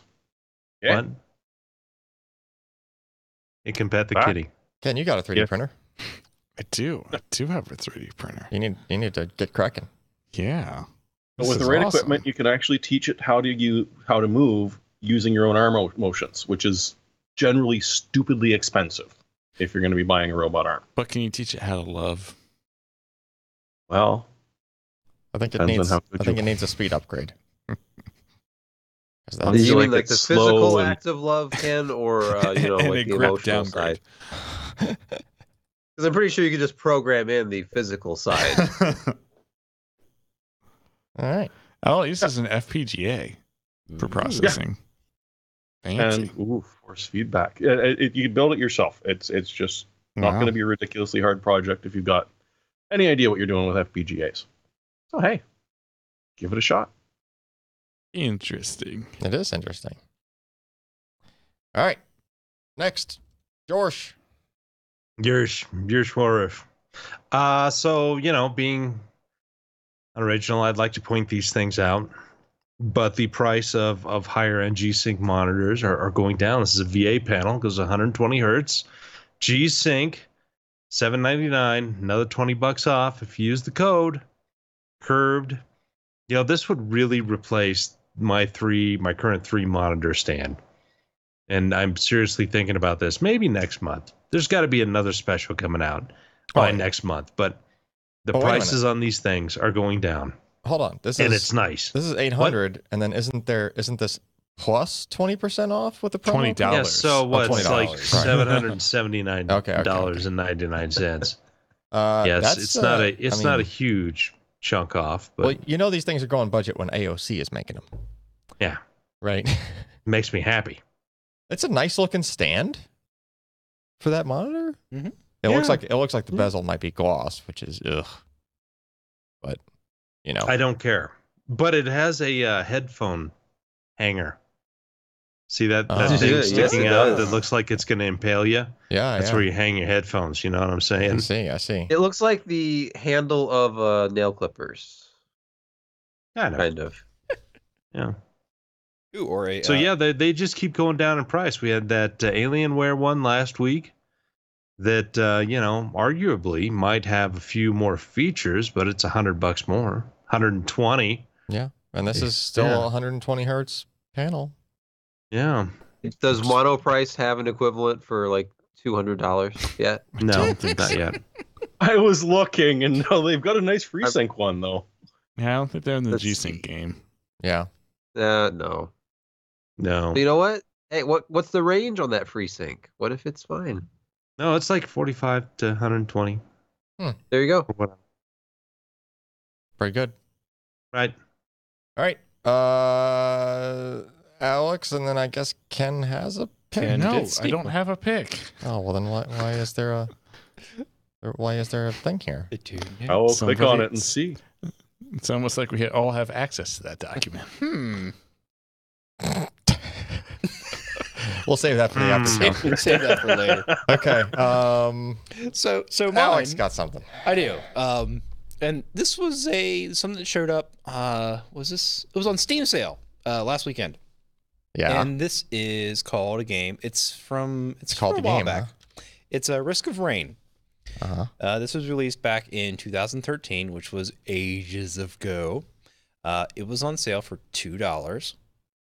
And I picked it up because, as per usual, it runs on OS X, Windows, and Linux. And for all you old school people, it has plain old standard TCP/IP local LAN co-op. Oh.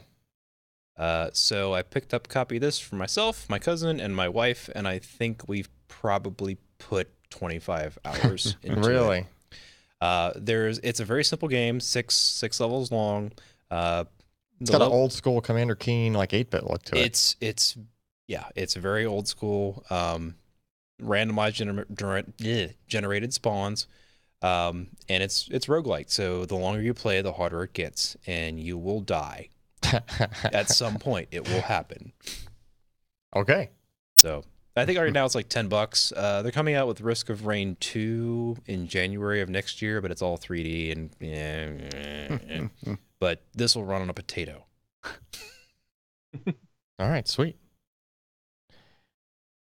Okay, well, I guess that wraps it up. If you want to see, let's see. First of all, that mailbag thing we talked about at the beginning, go find that mailbag video, and if you got some questions for us, comment in either the YouTube video or the article for the mailbag. If you want to reach out to Ken? I prefer carrier pigeon. Twitter.com/Ken_Addison. Ugh. Don't forget the underscore. It's I'm very just important. not important enough. What's Jim's Twitter? I have no idea. Well, I'll have to insert that next week or something. Yeah. Just do like a crappy voiceover in post. Yeah. Also, Twitter.com/PCPer. .com/Sebastian Peak. Yeah. Come on, don't sound so bored, Alan. Don't. Or you could do. You can look at quality posts like my post that I made about my dollar store furniture polish. Come on. Did you just say dollar store printer polish? Furniture polish. Furniture polish. Oh. I guess you could polish a printer with it. I guess you could. It does. It works. It But I don't leaves own a a dollar sort of store. sticky residue. Okay. Well, I don't recommend it. on that note, It smells nice. on that note, I will shut this train wreck down before it runs off the tracks. Please. Too late. And I guess we'll see you guys next week. So, good night. See ya. A better tomorrow. And to kick off the after show. Good night now. No, it's right here. Look, it's in arm's reach. Home store. That's in arm's reach, furniture huh? Polish. Is that thing in arm's reach?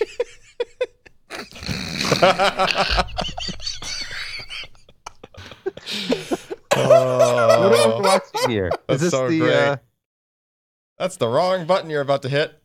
Don't hit that one. No, don't hit that one. I swear, it's never done this before.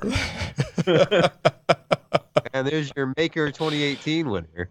Oh man. yeah. I'll be right that back. Was great. I appreciate your tweet from October 9th about the 31 disc set for Windows 95 startup. Their setup. Yes. You know what? Back in the day, I downloaded the Windows. Was it OSR2? Mm-hmm. Was that 95? Also, was OSR2 a Windows I don't know. 95? Yep. Yeah, I downloaded that from a guy in the UK over modem. Oh, Over, no. over That took a IRC. while. Over Didn't that IRC. add like USB support finally to Windows 95? Sort of. I mean, I think, I yeah. can't remember what OSR2 even did. No, OSR2 didn't USB was come like, in 98 SE? No, there was a version of No. Windows 95 with USB support. Actually, I think it was just called Windows 95 with USB support. I'm gonna look this up. It might have, well, it would have been an OSR2, probably. Because that was around the You can time. probably get it from WinPC World now. That but was let's around the see. time of the, the demo with Bill Gates and the blue screen and like, but this is why it's still in beta and all that stuff. Oh man, there are only x86 32 versions of this. That's OSR 2.1. Yeah. You got to go to OSR 2. You want a That's the 16-bit other button. version? Well, yeah. Yeah, OSR 2, baby. Windows for Workgroups 3.11. Oh, yeah.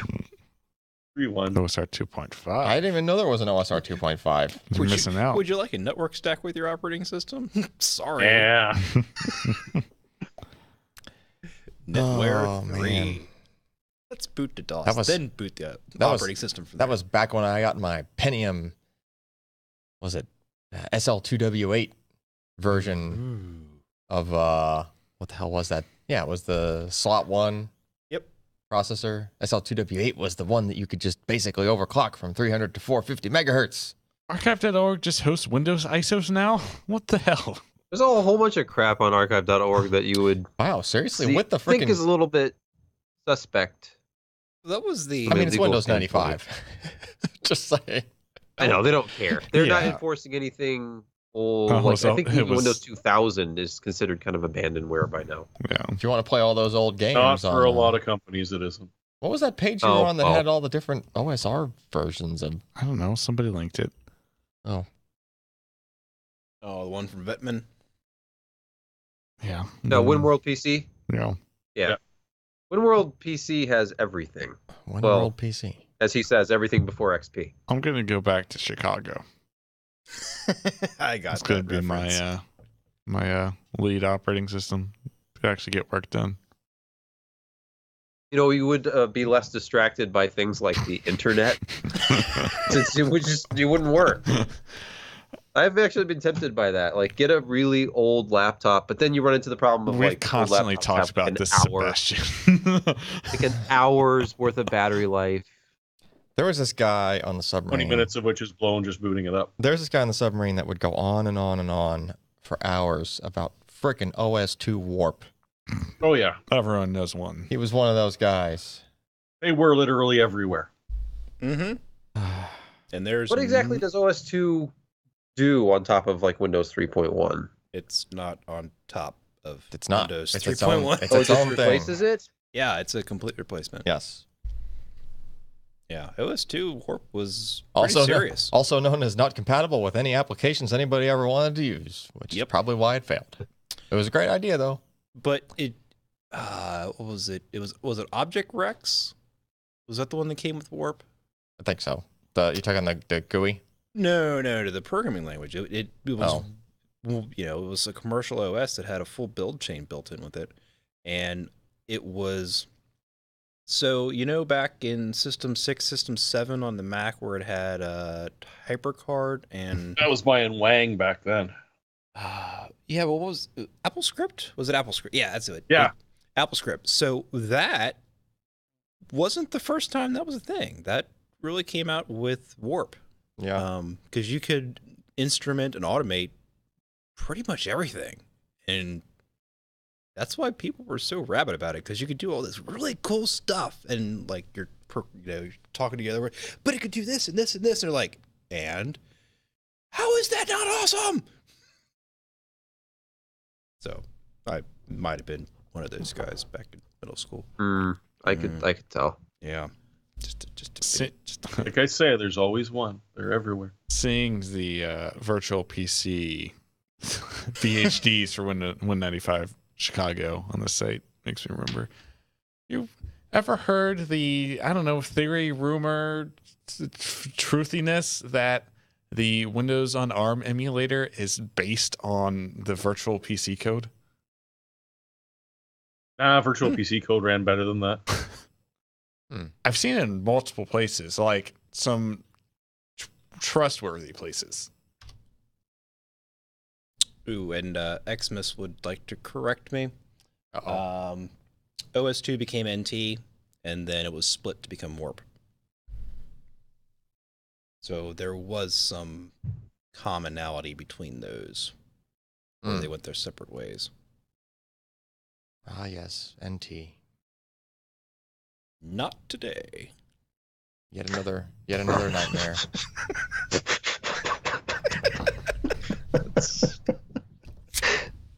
I was so excited when NT was announced back in 1993, 94. It's like, oh, it's just going to revolutionize everything. Can't wait to get a 32-bit processor and put that on there. It's like, no, that's a nightmare.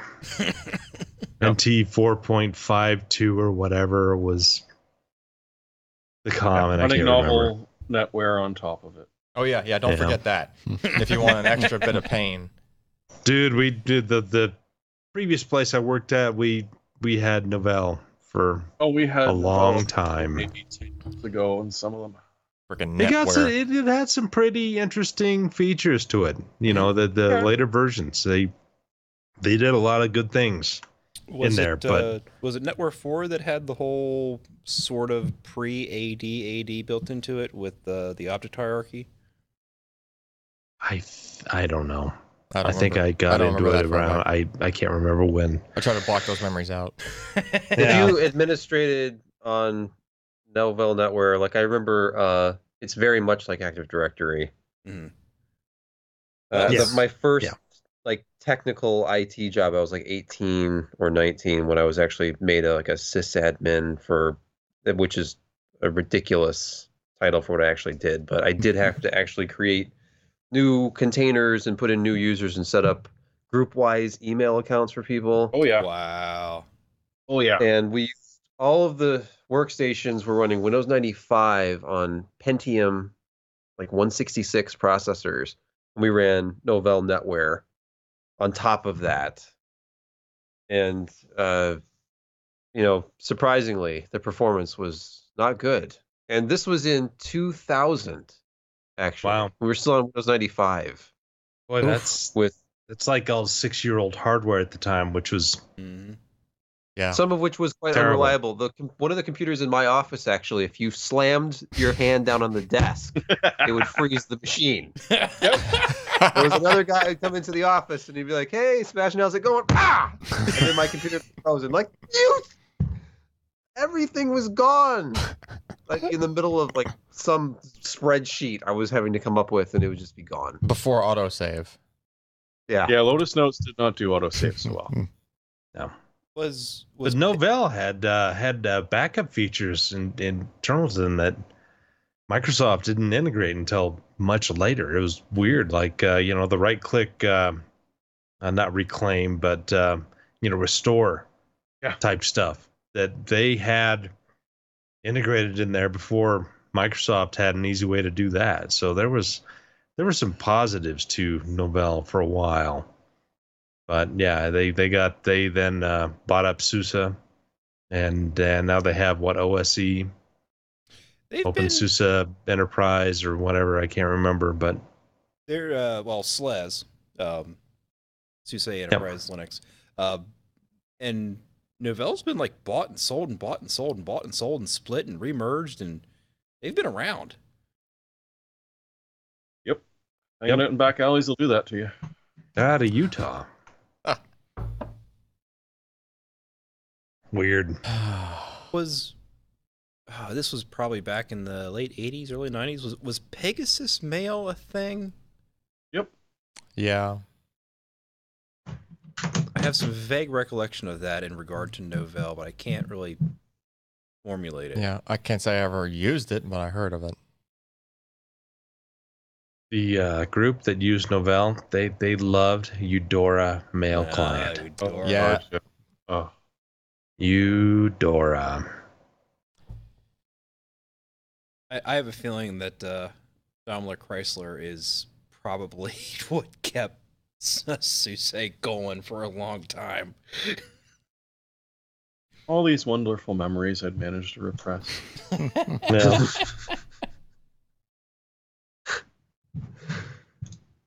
Netscape Communicator. Yep. Wise dumb terminal. Nutscrape. Netscape. That stupid little boat steering wheel. Boat steering. Let's see here. Yeah, that's what the icon was Yeah. for Netscape. Like, Yep. the, I feel like there's a better term for that. I don't know it, but Captain's uh, wheel. well, the rudder. That's not what the wheel is. Well, if That's what it's attached it's to. rudder it turns the this. rudder. Yeah. sure. Isn't like the helm. But you don't call your car steering wheel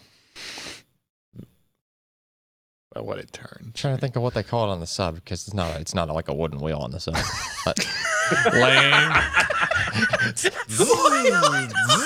Come on, that's the best part. Full port.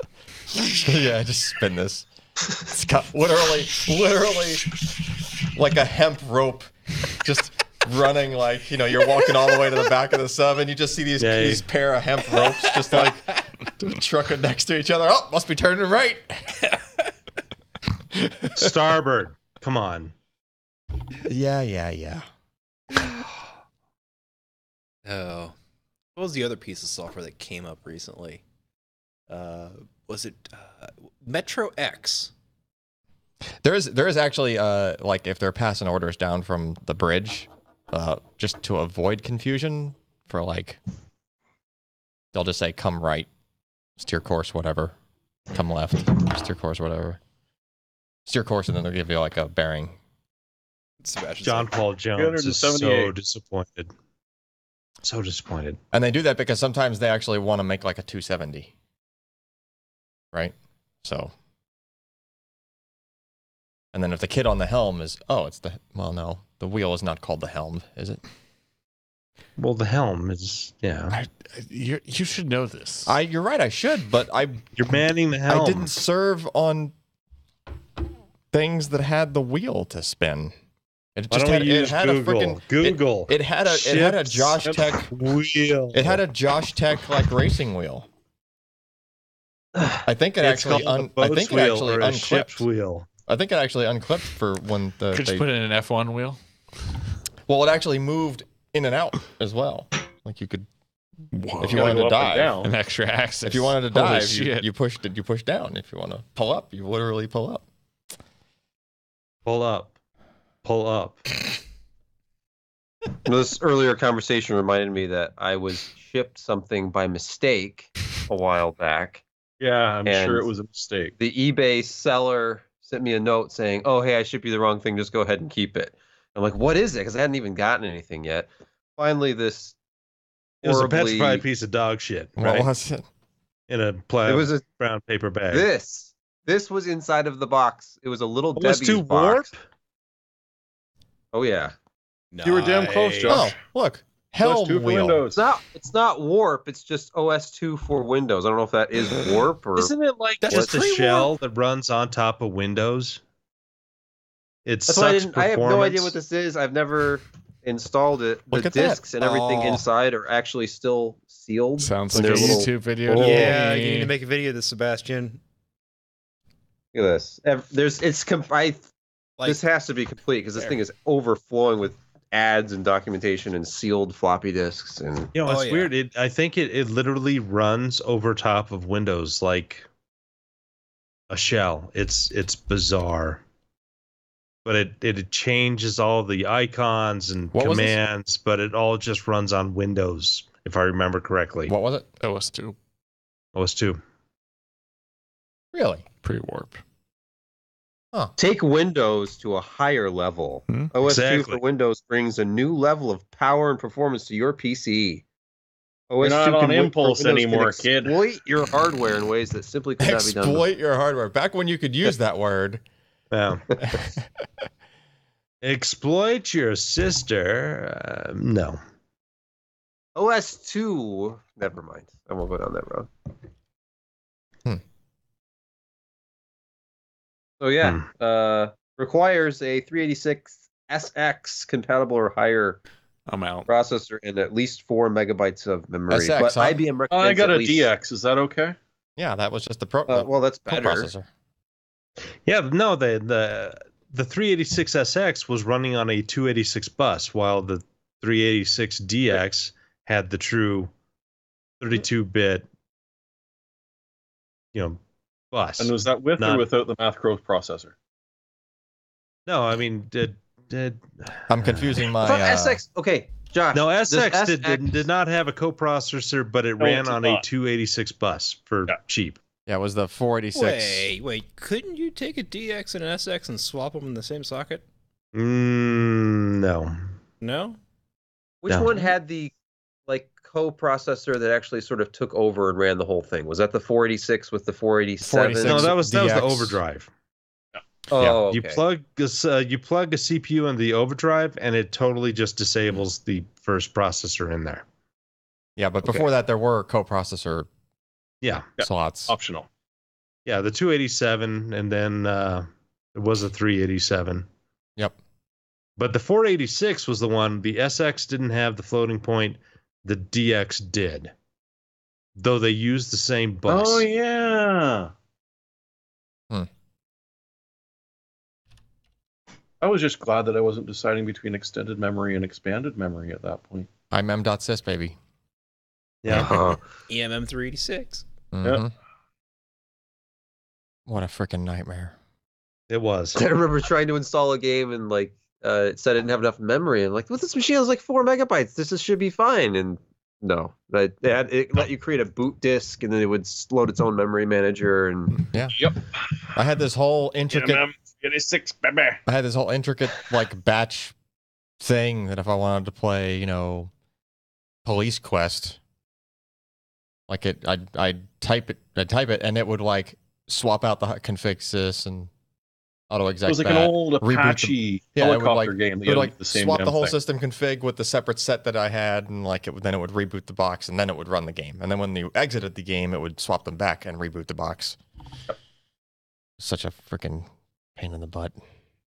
yeah, Knight Rider Mem Maker. I know 6.22 has it. I don't know which version that started with, but you could just run Mem Maker, and I think you didn't have to do the whole boot disk thing for games because it created that larger addressable extended memory space for you. Yeah, but that There was was other solutions. that was when that Oh, I finally came remember out. upgrading to DOS 6.0, and it's double the amount of space. So I had a game that actually required 590K of memory to run. Mm-hmm. But if you installed 6.0 and did the disk doubler, it would only have a maximum addressable space of 570K because it had to have that area above to decompress the hard drive. Yep. And then, of course, you couldn't decompress the hard drive until 6.2 or something like that. And then you had to make sure that you had enough space, deleted off of all of your files to be able to re-expand it all. It was a nightmare. Who came up with the 640K limit anyway? You never need Yeah. any more than that. Yeah. What a pain.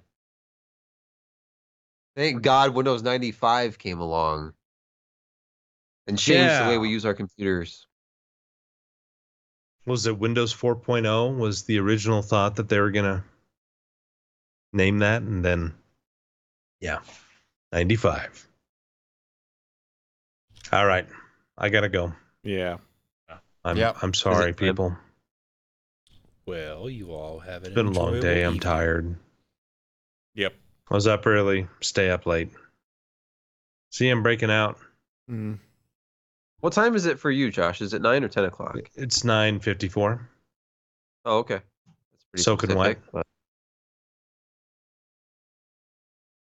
Yeah. All right. That All right, meant see you're you guys. welcome for the bad memories. All right. See ya. Thanks for viewing and chatting, everyone.